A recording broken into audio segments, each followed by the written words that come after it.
आज हम लोग बहुत दिनों बाद जो है मैं पुनः ऑनलाइन क्लास में आया हूं और आज मैं ग्रामर को लेकर के आया हूं, इंग्लिश ग्रामर को। पिछले बार मैंने नरेशन को बताया था और आज मैं टाइम एंड टेंस शुरू करने जा रहा हूं। तो कृपया करके आप लोग इसे प्रत्येक वीडियो को बारी बारी से देखें और उसको समझ करके नोट्स तैयार कर लें। नोट्स तैयार करके उसको प्रैक्टिस करें ग्रामर और ट्रांसलेशन बुक से, ताकि जो है ढंग से आपका जो है ग्रामर कंप्लीट हो सके। मैंने ये देखा है कि कई बच्चे बचपन से ही, विशेषकर ग्रामीण क्षेत्रों में, बचपन से ही ग्रामर की पढ़ाई तो करते हैं, टीचर भी उनको जो है पढ़ाते हैं, और लेकिन होता ये है कि वो बहुत ज़्यादा इंटरेस्ट नहीं लेते हैं, और लेकिन अंग्रेज़ी सीखना है ये ज़रूर रखते हैं। इस कारण से क्या होता है कि समय दर समय क्लास और क्लास बढ़ते चले जाता है, लेकिन अंततः वो हायर क्लास में जाने के बावजूद उनका अंग्रेज़ी इतना कमज़ोर हो जाता है जिसका फ़ायदा कुछ लोग उठाते हैं। मतलब कुछ लोग उठाने का मतलब हुआ कि 100 दिनों में अंग्रेज़ी बोलना सीख जाएं, 100 दिनों में ग्रामर का पूरा स्टडी कर लें। इस तरह के कई बातें हैं। ये भी संभव है तब जब आप प्रैक्टिस करेंगे। सिर्फ किन्हीं के कह देने से और किन्हीं के मात्र प्रयास कर देने से ऐसा संभव नहीं है। तो मेरा ये आपसे सजेशन है आपको कि आप लोग इस वीडियो के मार्फत से स्टडी करें और कांटेक्ट बनाएं, और सबसे महत्वपूर्ण कि प्रैक्टिस करें। विश्वास करें, अंग्रेजी बहुत कठिन नहीं है, लेकिन प्रैक्टिस करने पर, और अगर प्रैक्टिस नहीं करेंगे तो जीवन भर हम सिर्फ लालसा बना के रखते हैं कि हाँ भाई अंग्रेज़ी सीखनी है, अंग्रेज़ी सीखनी है। मैंने कई अभिभावकों से भी इस विषय पे बात किया तो उन्होंने सिर्फ एक ही कहा कि बच्चे का अंग्रेज़ी और गणित ठीक कर दें, लेकिन दोनों में कमी यही चीज़ की रह जाती है कि प्रैक्टिस का अभाव रहता है और एक मनोवैज्ञानिक डर, मनोवैज्ञानिक दबाव रहता है। तो आज मैं इस दबाव को दूर करने आया हूँ, और एक सबसे बहुचर्चित इंग्लिश ग्रामर में जो सबसे बहुचर्चित हमारे क्षेत्र में है टॉपिक, वो है टाइम और टेंस। तो उसका मैं प्रारंभ कर रहा हूँ। आप लोग ध्यान से देखेंगे। मैंने यहाँ अंग्रेजी में भी और हिंदी में भी मैं इसे एक्सप्लेन करूँगा, समझाऊँगा। आप लोग सिर्फ उसको समझेंगे। चूँकि हम लोग हिंदी भाषी हैं तो हिंदी के द्वारा ही अंग्रेजी को विशेष रूप से सीखा जा सकता है। तो टाइम एंड टेंस, टाइम को हिंदी में समय और काल कह रहे हैं, टेंस को समय। Time is an universal and non linguistic and non grammatical concept which divided into present, past and future. मतलब क्या है कि समय जो है एक्चुअल में क्या है, तो यूनिवर्सल है, नॉन लिंग्विस्टिक है और नॉन ग्रामेटिकल। मतलब इसको ग्रामर से समय को कोई लेना देना नहीं है। समय फिर भी 3 भाग में बटा हुआ है, प्रेजेंट, पास्ट और फ्यूचर। वर्तमान समय, भूत समय और भविष्यत, ये समय है। जैसे अभी से 4 घंटे पहले 10 बज रहे थे, और 4 घंटे वर्तमान में अभी 2 बज रहे हैं, फिर 2 के बाद जो है 4 घंटे बाद 6 भी बजेंगे। तो ये जो है, जो 10 बज रहा था बोलने का अर्थ हो गया कि प्रेजेंट में, पास्ट में। वर्तमान में 2 बज रहे हैं मतलब हो गया प्रेजेंट में, और 6 बजेंगे 4 घंटे बाद, तो वो हो गया भविष्यत में। तो इस तरह से समय को भी 3 भाग में बांटा गया।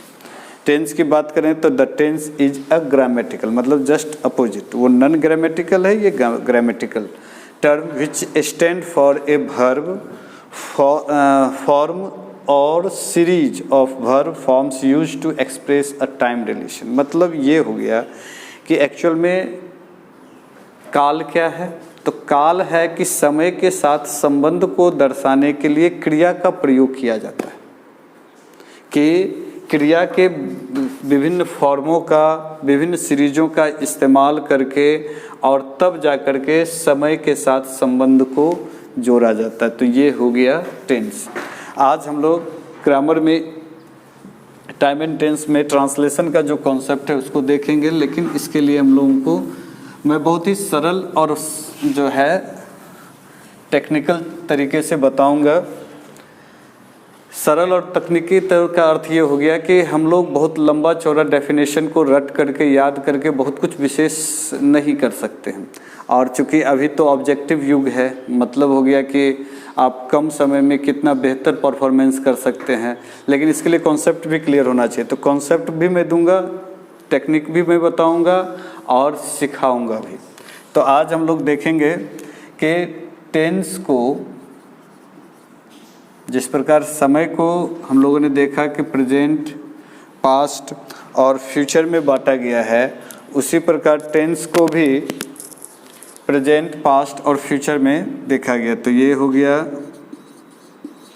प्रेजेंट, ये हो गया past, present tense, past tense और फ्यूचर टेंस। इसको हिंदी में कहेंगे वर्तमान काल, भूतकाल और भविष्यत काल। मतलब हो गया कि इसमें हम लोग वर्तमान समय के बारे में जानेंगे, इसमें जो बीत चुका है उसके बारे में जानेंगे और ये जो आने वाला है उसके बारे में जानेंगे। तो प्रेजेंट टेंस, इस तरह से टेंस के तीन हो गए, प्रेजेंट, पास्ट और फ्यूचर। मैंने पहले ही कहा कि मैं कॉन्सेप्ट के साथ साथ टेक्निकल चीज़ भी बताऊंगा ताकि कम समय में ज़्यादा से ज़्यादा काम किया जा सके। पहले हम लोग जब टेंस पढ़े थे तो 4 महीने 5 महीने सर लोगों ने क्लास करवाया था, उन्होंने बेहतर करवाया था, लेकिन अब समय के कम होने के कारण हम लोगों को उस 4-5 महीने को 2-4 घंटे में कन्वर्ट करना होगा, ताकि हम लोग बहुत सारे चीज़ जो पढ़ना है कंपटीशन के वे से, तो उसको हम लोग हासिल कर पाए।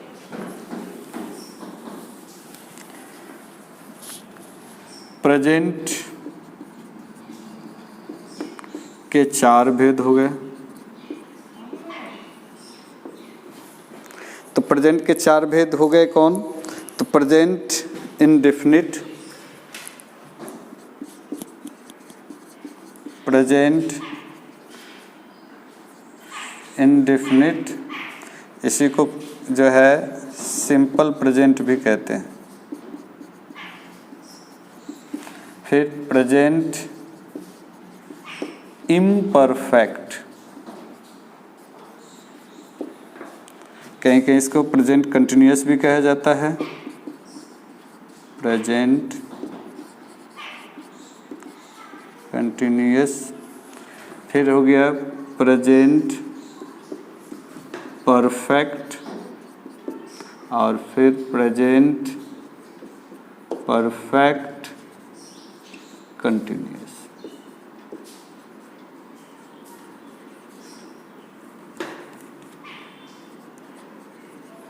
तो इस तरह से हम लोगों ने देखा कि प्रेजेंट के 4 भेद हो गए, प्रेजेंट इंडेफिनिट जिसको सिंपल प्रेजेंट, फिर प्रेजेंट इम्परफेक्ट और यानी अथवा में प्रेजेंट कंटिन्यूअस, फिर प्रेजेंट परफेक्ट, फिर प्रेजेंट परफेक्ट कंटिन्यूअस। तो इस तरह से प्रेजेंट के 4 भेद हो गए। पास्ट के भी इसी प्रकार 4 हैं और फ्यूचर के भी 4 हैं।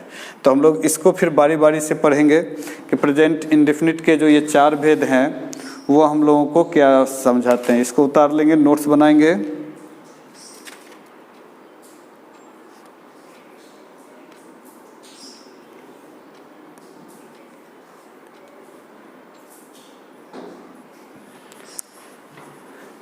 मेरे ख्याल से आप लोग उतार लिए होंगे। अब हम लोग आते हैं फिर प्रेजेंट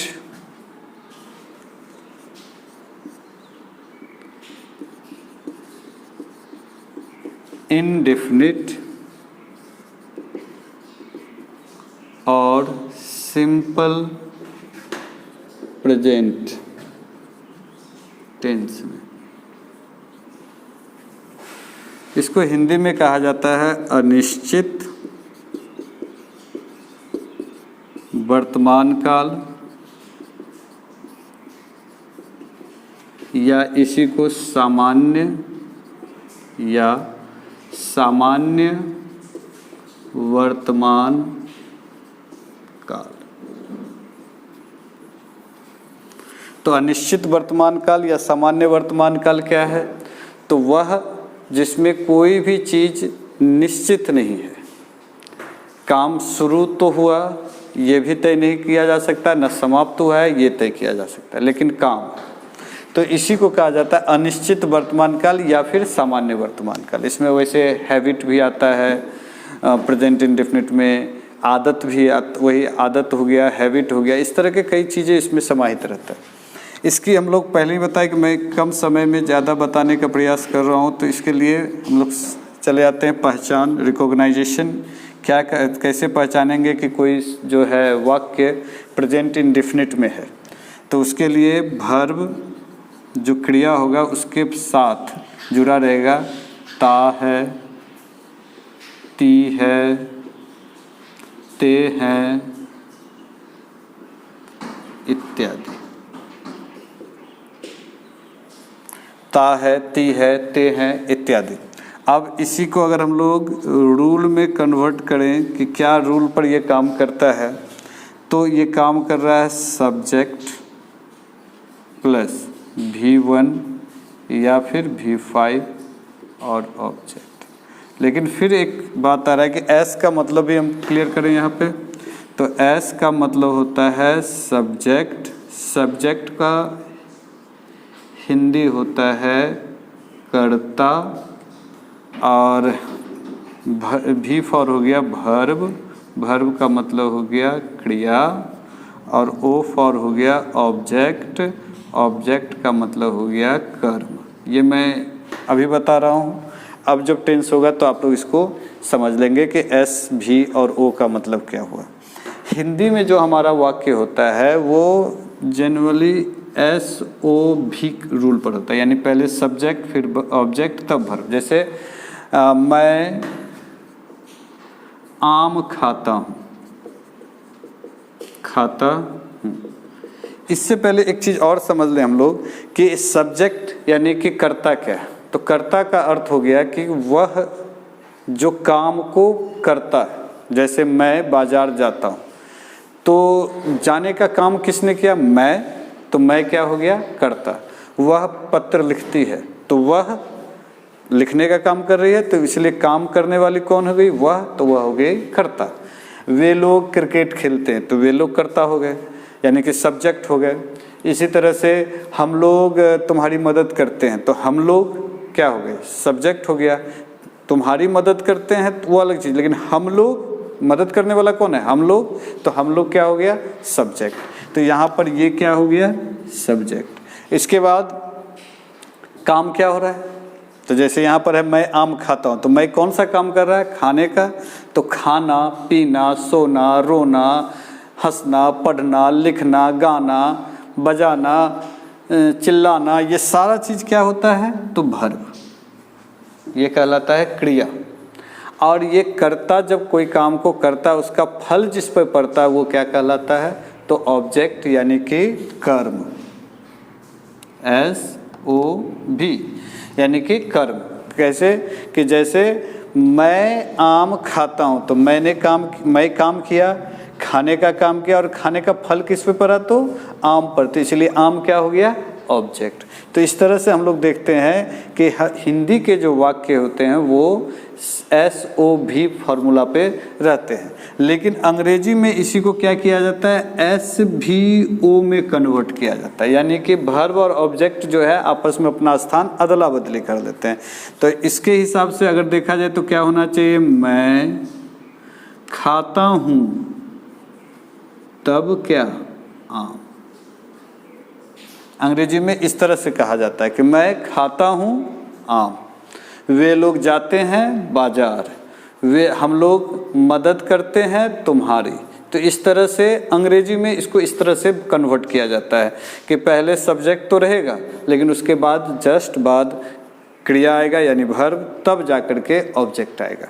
फिर इसमें और भी चीज़ अगर आ सकता है तो मान के चला जाए रेस्ट, और भी कोई चीज़ रहा तो, लेकिन पहले सब्जेक्ट, उसके बाद वर्ब, तब जाके ऑब्जेक्ट, तब जाके रेस्ट जो और बच रहा है। तो इस तरह से हम लोगों ने देखा रूल। लेकिन अब फिर एक प्रश्न मेरे मन में आ रहा है, जैसे सब्जेक्ट को मैंने समझ गया, S से मतलब सब्जेक्ट, V फॉर वर्ब हो गया, O फॉर ऑब्जेक्ट हो गया, R फॉर रेस्ट वर्ड हो गया, लेकिन फिर ये एक बात समझ में नहीं आ रही कि ये V1 और V5 क्या है ना, तो V1 और V5 क्या, और यहाँ पर चूंकि ऑब्लिक दिया हुआ है यानी कभी ये इस्तेमाल करें कभी ये, तो कब किसका इस्तेमाल करें इस पर हम लोग बात करते हैं। तो I V U दे और प्लुरल नंबर जो भी रहे उन सब के साथ V1 लगता है, और फिर बच गया ही सी इट, और सिंगुलर नंबर के साथ फिर क्या रहा बच गया V5। ये तो क्लियर हो गया कि जब सब्जेक्ट के रूप में I we you they plural number रहेगा एज ए सब्जेक्ट तो V1, और अगर सब्जेक्ट के रूप में अगर ये रहता है ही सी इट सिंगुलर नंबर तो क्या लगेगा फिर V5। तो ये अब हो गया कि किसके साथ कौन लगेगा। फिर एक मन में प्रश्न उठ रहा है कि V1 और V5 क्या है। तो V1 में अगर हम लोग S या ES को जोड़ते हैं तो वो बन जाता है V5, कि V1 में अगर S या ES को जोड़ें तो वो क्या बन गया V5। तो इसका अर्थ हो गया कि अगर V1 मेरा इट है और उसमें S जोड़ दिए तो इट्स हो गया, तो इट्स क्या हो गया V5। तो ये V1 plus S equal to V5 यानी कि इट्स। फिर एक मन में प्रश्न उठना स्वाभाविक है कि S या ES, अब उसमें कैसे तय करें कि कैसे। तो इसका मैं एक वीडियो बनाऊंगा जो भर्ब में पढ़ाऊंगा स्पेशली, तो उसमें मैं डिफाइन करूंगा कि किस भर्ब के साथ S लगता है और किसके साथ ES लगता है, तो मैं उसमें इस चीज़ को ज़्यादा अच्छा से बता पाऊंगा। तो यहाँ सिर्फ अब ये सीखना है कि S या ES लगने से वो क्या बन जाता है V5। अब रहा कि V1 क्लियर हो गया, V5 क्लियर हो गया, ऑब्जेक्ट क्लियर हो गया, रेस्ट वर्ड क्लियर हो गया, सारा चीज़ क्लियर हो गया। तो अब हम लोग सेंटेंस पर गौर करेंगे कि सेंटेंस को कैसे बनाएंगे। एक बार मैं फिर से इसको जल्दी से दोहरा दूं कि ये प्रेजेंट इंडेफिनिट है और सिंपल प्रेजेंट इसको कहते हैं, अनिश्चित वर्तमान काल या सामान्य वर्तमान काल। इसमें पहचान है कि भर्ब के अंत में ता है, ती है, ते हैं इत्यादि लगा रहे, और इसके लिए रूल है कि सब्जेक्ट प्लस V1 अथवा V5 प्लस ऑब्जेक्ट फिर रेस्ट वर्ड।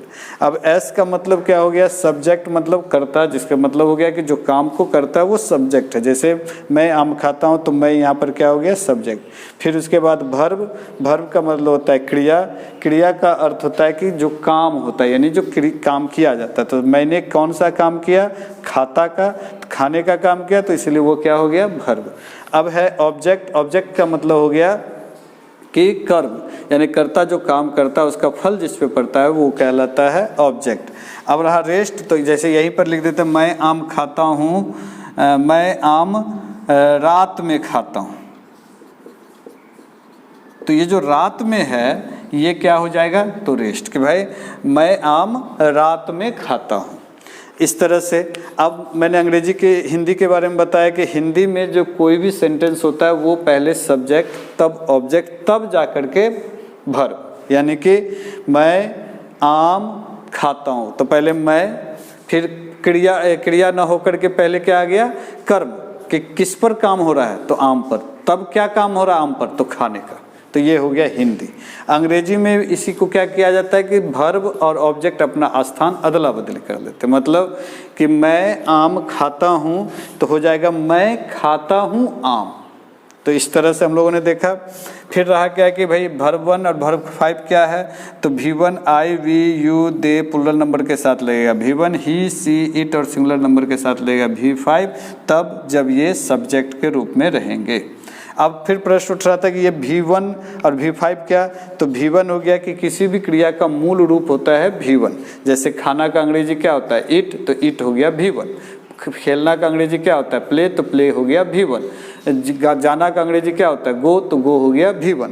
अब अगर इसी में S या ES लगाते तो वो क्या बन जाता है V5, यानी कि ईट में अगर S जोड़ दिए तो ईट्स क्या हो गया V5, V1 plus S equal to V5। अब फिर प्रश्न उठ रहा है कि S किस में लगाएं, ES किस में लगाएं, तो इसके लिए मैंने बताया कि इसका जो है हम लोग बात करेंगे तब जब इसके लिए एक स्पेशल मैं वीडियो बनाऊंगा कि भर्ब के कितने रूप कैसे और किस प्रकार से। मतलब स्पेशल सिर्फ वर्ब पे बात होगी। आगे बढ़े हम लोग। अब इस पर हम लोग ट्रांसलेशन सीखेंगे कि किस प्रकार ट्रांसलेट किया जा सकता है इस रूल को ध्यान में रख करके। तो मैं सिर्फ रूल को अभी यहाँ पर नहीं मिटाया है, अब देखते हैं। तो जैसे है राम आम खाता है, तो अब राम सब्जेक्ट है तो पहले सब्जेक्ट लिखे राम, फिर क्या कह रहा है V1 या V5, तो यहाँ वर्ब क्या है खाना, खाना का अंग्रेजी क्या होता है ईट। अब चूंकि Ram third person singular number है तो उसके साथ क्या लगेगा V5, तो V5 लगेगा, तो इसमें हम लोग क्या जोड़ दिया S, तो राम इट्स। अब क्या है ऑब्जेक्ट, तो ऑब्जेक्ट क्या है मैंगो, तो Ram it's a mango, Ram आम खाता है। चूंकि मैंगो काउंटेबल नाउन है इसलिए यहाँ पर ए लगा। ये ए एन द के लिए भी आर्टिकल्स को पढ़ना होगा, ये भी मैं वीडियो में बताऊंगा और आप उसको देख सकते हैं। तो इस तरह से राम इट्स ए मैंगो, ये इसलिए मैं अभी यहाँ पर विशेष नहीं बता रहा हूँ कि वर्ब के बारे में या ए आर्टिकल्स के बारे में, तो फिर ये खिचड़ी हो जाएगा कि हम टेंस पढ़ने चले फिर उसमें हम आर्टिकल्स पढ़ने लगे फिर उसमें हम लोग वर्ब पढ़ने लगे, तो उसके लिए अलग सेपरेट होगा। आप सबको पढ़ करके फिर आप ज़्यादा से ज़्यादा अच्छा से ज्ञान हासिल कर सकते हैं। तो राम इट्स ए मैंगो। इसी तरह से अगर लिखें कि वे लोग तुम्हारी मदद करते हैं, तो वे लोग का अंग्रेजी क्या हो जाएगा दे। अब क्या करते हैं तो वर्ब, तो क्या कर रहे हैं मदद करना, मदद करना का अंग्रेजी क्या होता है हेल्प, तो दे हेल्प।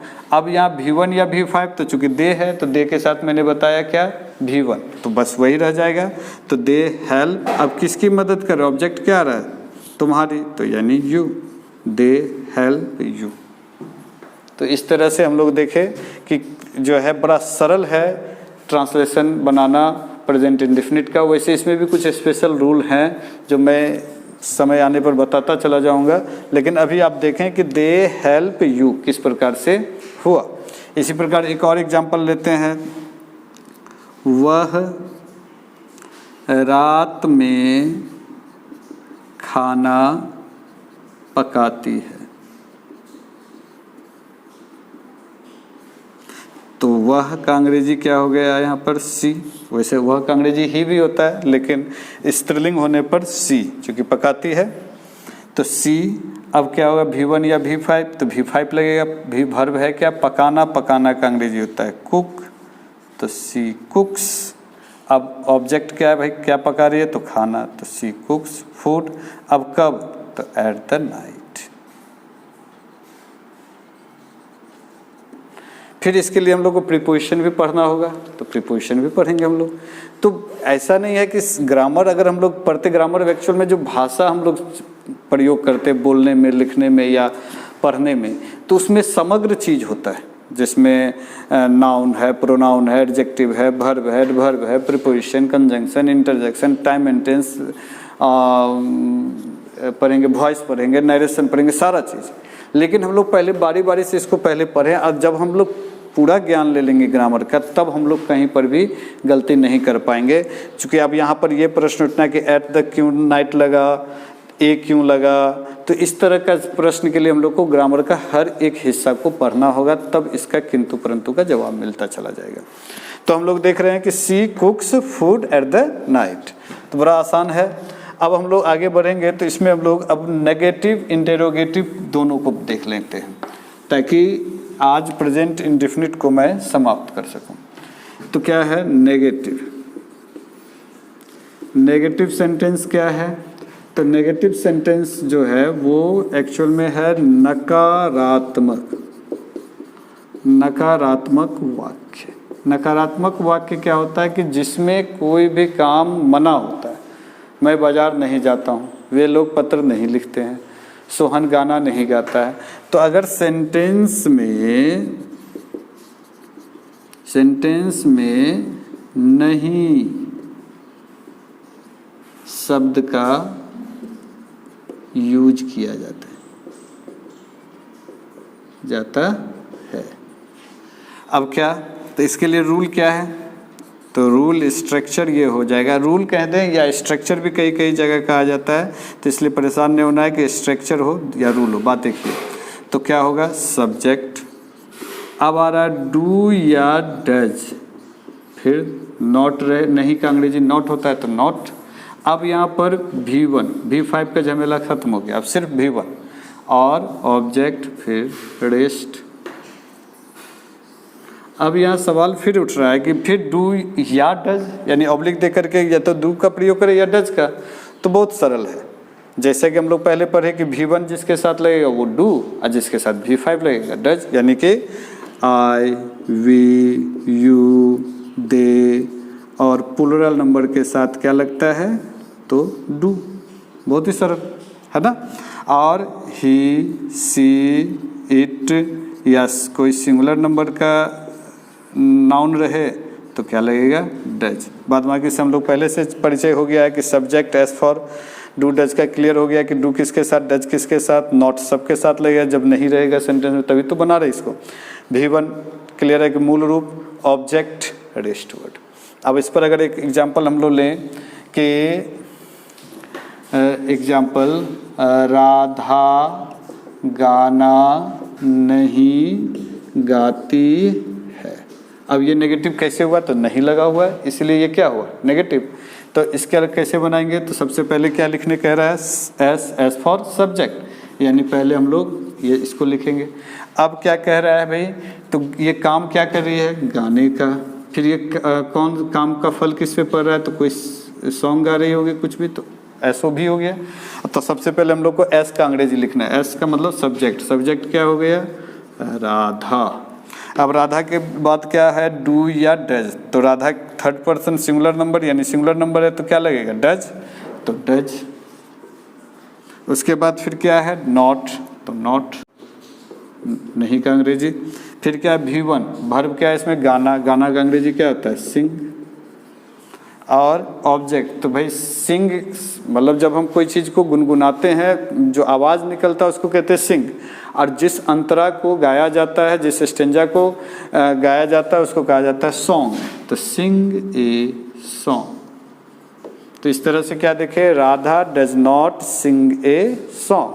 अब यहाँ पर V5 इसलिए नहीं लगा है चूँकि डज लगा हुआ है।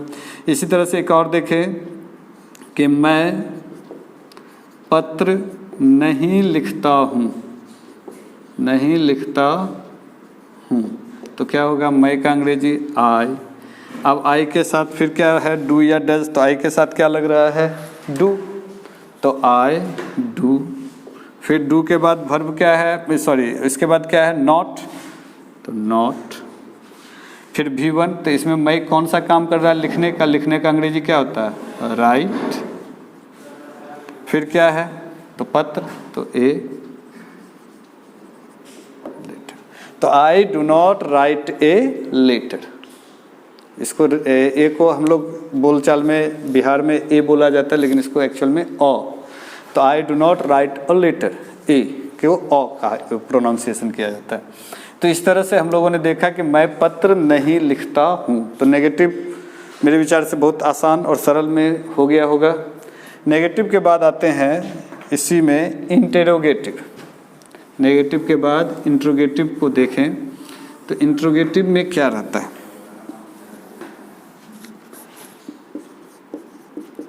इंटेरोगेटिव सेंटेंस, यानी इसको कहा जाता है प्रश्नात्मक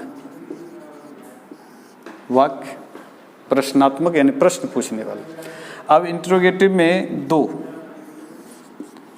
दो तरह का होगा, एक यस नो क्वेश्चंस और एक WH क्वेश्चंस।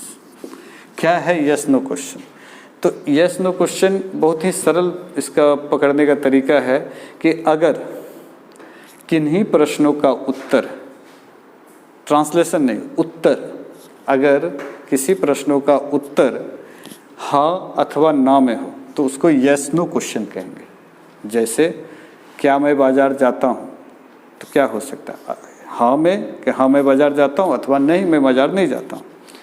कोई अगर प्रश्न पूछते क्या वह पत्र लिखती है, तो क्या होगा? हाँ वो पत्र लिखती है अथवा नहीं लिखती है।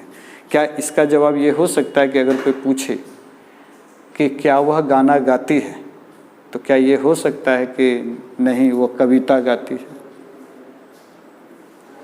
4 बजे गाती है, बगीचे में गाती है? कोई पूछे कि क्या राधा गाना गाती है, नहीं सॉरी क्या राधा गाना गाती है, बगीचे में गाती है, ये उत्तर सही हुआ? सटीक उत्तर होता है कि हाँ गाती है अथवा नहीं गाती है। अगर कोई ये पूछता कि वह कहाँ गाती है, तो बगीचे में गाती है। कब गाती है, तो भाई 4 बजे सुबह गाती है। तो ये अलग चीज़ है। तो यहाँ पर है कि जिन प्रश्नों का उत्तर यस नो में होगा उसको हाँ या ना में होगा, उसको यस नो क्वेश्चन। और जिन प्रश्नों का उत्तर परिस्थिति के अनुसार होगा, जैसे कि कहाँ गाती है तो बगीचे में, कब गाती है तो कब, क्यों, कैसे, किस प्रकार, तो इसके लिए होगा WH क्वेश्चन। अब आते हैं इसका स्ट्रक्चर क्या होता है। तो पहले डू या डज, फिर सब्जेक्ट, फिर नॉट, अगर देना होगा तो नॉट। इसी में इसको जोड़ दिए हैं ताकि फिर से हम लोग को अलग से फिर स्ट्रक्चर का झमेला ना रहेगा। नॉट तो लगाएंगे, नहीं लगेगा तो नहीं लगाएंगे। V1 ऑब्जेक्ट, रेस्ट वर्ड और क्वेश्चन मार्क। जैसे क्या वह सोती है, क्या वह सोती है, तो वह के लिए क्या लगता है, डू या डज। तो पहले डू या डज कह रहा है तो डज। वह का अंग्रेजी सी। नॉट नहीं है तो नहीं लगाएंगे। V1 सोना का अंग्रेजी क्या होता है, स्लीप। ऑब्जेक्ट नहीं है, रेस्ट वर्ड नहीं है, मतलब कंप्लीट, क्वेश्चन मार्क। तो डज सी स्लीप। अब इसमें क्या का अंग्रेजी नहीं लिखा जाता है। क्या का अंग्रेजी जैसे WHAT व्हाट होता है, तो इसमें नहीं लिखा जाता अगर यह क्या सेंटेंस के प्रारंभ में हो, यानी क्या से सेंटेंस शुरू हो तो। जैसे एक और, क्या रोहन तुम्हारी मदद नहीं करता है, तो क्या होगा। तो सबसे पहले रोहन के लिए डू या डज, तो डज। फिर रोहन सब्जेक्ट में, रोहन। फिर नॉट है तो लगाएंगे नॉट। फिर V1 क्या है भाई, मदद करना। मदद करना का अंग्रेजी हेल्प। तो डज रोहन नॉट हेल्प, किसकी भाई, तुम्हारी, यानी यू। तो does Rohan not help you, ये ध्यान रखना है। अब आते हैं WH क्वेश्चन में। WH क्वेश्चन का रूल क्या होगा। तो पहले WH वर्ड, फिर वही स्ट्रक्चर को अप्लाई करना है। क्या, तो डू या डज, फिर सब्जेक्ट, नॉट रहा तो नॉट, V1 ऑब्जेक्ट और रेस्ट वर्ड क्वेश्चन मार्क। उसी को अप्लाई कर देना है, सिर्फ आगे में WH वर्ड करके। अब जैसे इसमें क्या आएगा कि पहले तो WH वर्ड को देख लें कि WH वर्ड कौन कौन है। तो WH वर्ड हो गया जैसे वाई को अंग्रेजी हिंदी में क्या कहते हैं, क्यों। वाट को क्या कहते हैं, क्या, है ना। वेयर को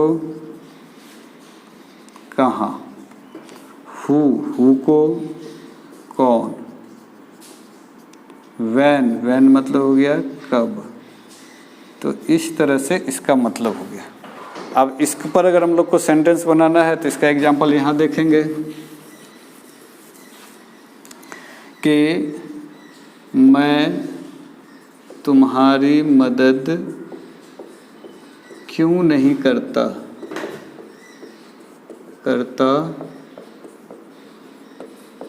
हूँ। तो सबसे पहले क्या लिखना है, WH वर्ड। WH वर्ड में क्या आ रहा है, क्यों। तो क्यों का अंग्रेजी हो गया वाई। अब डू या डज, तो डू के साथ मैं के साथ क्या लगेगा, डू। अब फिर है क्या, सब्जेक्ट क्या है, मैं का अंग्रेजी आई। फिर नॉट है तो लगा देना है। V1 मदद करना का हेल्प। ऑब्जेक्ट तुम्हारी तो यू। रेस्ट वर्ड नहीं है। तो why do I not help you, तो इस तरह से हम लोग देख रहे हैं कि एक और कोई एग्जाम्पल देख लेते हैं। राधा गाना कब गाती है, तो पहले तो कब का अंग्रेजी व्हेन है ना, WH वर्ड, फिर डू या डज, तो राधा के साथ डज, फिर सब्जेक्ट में क्या आ रहा है, तो राधा, नॉट है नहीं है तो हटा देना है। V1 क्या है, गाना, गाना का अंग्रेजी सिंग, फिर क्या है ऑब्जेक्ट ए सॉन्ग। तो इस तरह से when does Radha sing a song. तो हम लोगों ने देखा आज कि टेंस के जो चैप्टर है उसका शुरुआत किया कि टाइम और टेंस क्या है, मैंने टाइम और टेंस का डेफिनेशन बताया।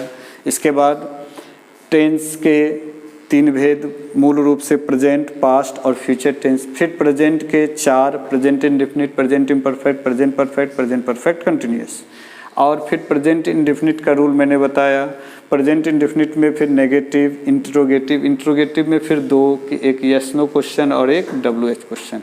तो इस तरह से प्रेजेंट इंडेफिनिट या सिंपल प्रेजेंट टेंस के जो स्ट्रक्चर होना चाहिए वो मैंने बताया। इस पर आप लोग प्रैक्टिस करेंगे, जो भी आपके पास किताब हो उसके द्वारा, जिसके सेंटेंस के अंत में ता है, ती है, ते हैं, लेकिन वर्ब के अंत में, जैसे कि कोयला काला होता है, तो यहाँ पर ता है तो है, लेकिन वह वर्ब है ही नहीं उसमें, तो उसमें फिर ये सब स्ट्रक्चर खोजेंगे, बनाएंगे तो गलत हो जाएगा। तो वहाँ पर तो कोल इज़ ब्लैक होगा, इज लगा रहे हैं, तो इसमें लेकिन इज आर एम का प्रयोग नहीं कर रहे हैं। तो एक्चुअल में है क्या कि उसमें वर्ब के अंत में नहीं है, बल्कि बस सिर्फ ता है सेंटेंस में। तो सेंटेंस नहीं, वर्ब के अंत में अगर ता है, ती है, ते हैं लगा रहे, तो ऐसा जो मिले तो ट्रांसलेशन में, तो आप उस ट्रांसलेशन को बनाएं, और फिर भी कोई दिक्कत हो तो कमेंट में रखें। और मैं अगली क्लास में इस पर जो आधारित कुछ स्पेशल रूल होंगे मैं उसको बताऊंगा, तब जा कर के फिर मैं प्रेजेंट इम्परफेक्ट पढ़ाऊंगा। तो इस तरह से हम लोग अगले 12 टेंस हम लोग को पढ़ना है, जिसमें से आज 1 हुआ, 11 और पढ़ना है, और जहाँ जहाँ स्पेशल रूल की ज़रूरत होगी मैं वो भी बताऊंगा। और पूरा जो है टेंस जब समाप्त होगा तो फिर अगला चैप्टर पर प्रवेश करूंगा। तो आज के लिए इतना ही, बहुत बहुत धन्यवाद।